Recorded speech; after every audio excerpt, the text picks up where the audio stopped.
Well, it identifies occult problems that you don't know you have. The most common one, of course, is coronary artery disease, because you don't know you have coronary artery disease until you have angina or a heart attack. There's no other way to know. And if you're going to wait that long till you have a blockage or a heart attack, it's kind of late in the game.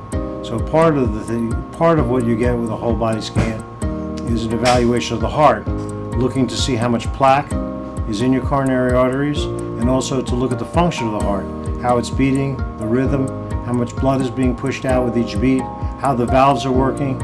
All these things go through a long period of time when you have no symptoms whatsoever, whether it's due to an aneurysm or abnormal narrowing of a valve, which is called stenosis, or you have plaque in your arteries that are building up, but it hasn't come to that point where you have any symptoms yet.